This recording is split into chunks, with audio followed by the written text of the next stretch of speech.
First Corinthians chapter 7. Now for the matters you wrote about, it is good for a man not to marry, but since there is so much immorality, each man should have his own wife, and each woman her own husband. The husband should fulfill his marital duty to his wife, and likewise the wife to her husband. The wife's body does not belong to her alone, but also to her husband. In the same way, the husband's body does not belong to him alone, but also to his wife. Do not deprive each other except by mutual consent and for a time, so that you may devote yourselves to prayer. Then come together again so that Satan will not tempt you because of your lack of self-control. I say this as a concession, not as a command. I wish that all men were as I am. But each man has his own gift from God. One has this gift, another has that. Now to the unmarried and the widows I say, it is good for them to stay unmarried, as I am. But if they cannot control themselves, they should marry.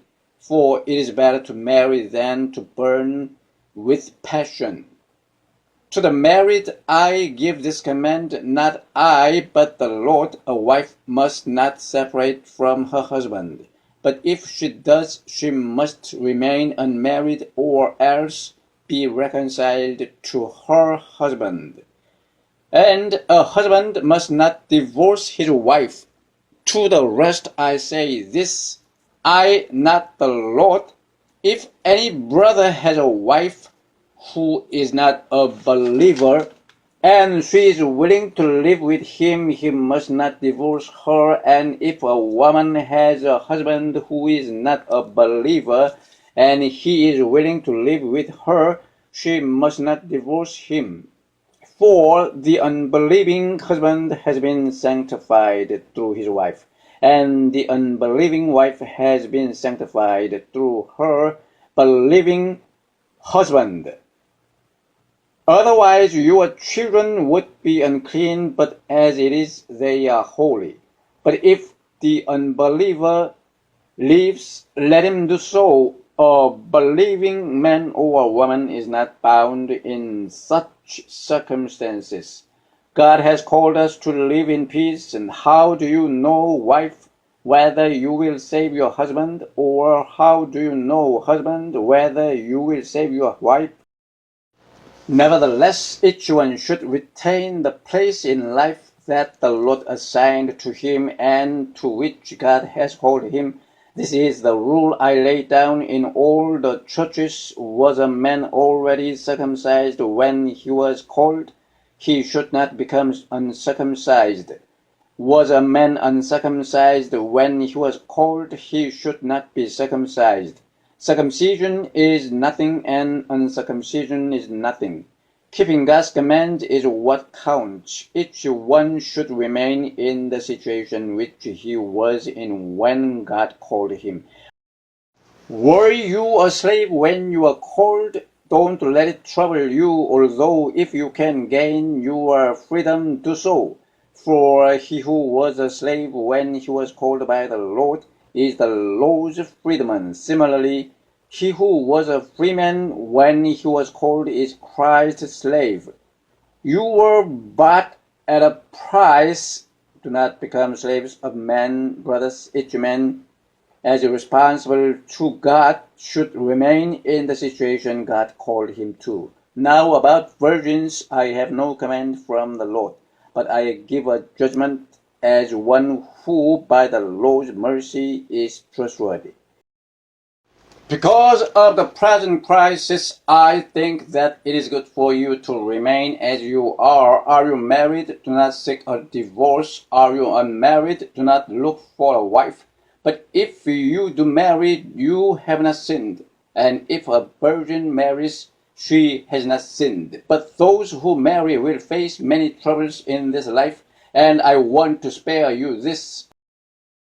What I mean, brothers, is that the time is short. From now on, those who have wives should live as if they had none, those who mourn as if they did not, those who are happy as if they were not, those who buy something as if it were not theirs to keep, those who use the things of the world as if not engrossed in them, for this world in its present form is passing away.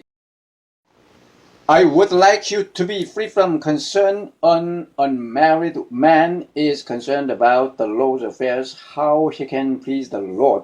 But a married man is concerned about the affairs of this world, how he can please his wife, and his interests are divided.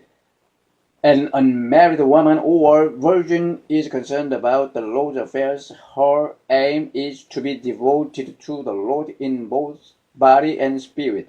But a married woman is concerned about the affairs of this world, how she can please her husband. I am saying this for your own good, not to restrict you, but that you may live in a right way in undivided devotion to the Lord. If anyone thinks he is acting improperly toward the virgin he is engaged to, and if she is getting along in years and he feels he ought to marry, he should do as he wants. He is not sinning. They should get married. But the man who has settled the matter in his own mind, who is under no compulsion, but has control over his own will, and who has made up his mind not to marry the virgin, this man also does the right thing. So then he who marries the virgin does right, but he who does not marry her does even better. A woman is bound to her husband as long as he lives. But if her husband dies, she is free to marry anyone she wishes. But he must belong to the Lord. In my judgment, she is happier if she stays as she is. And I think that I too have the Spirit of God.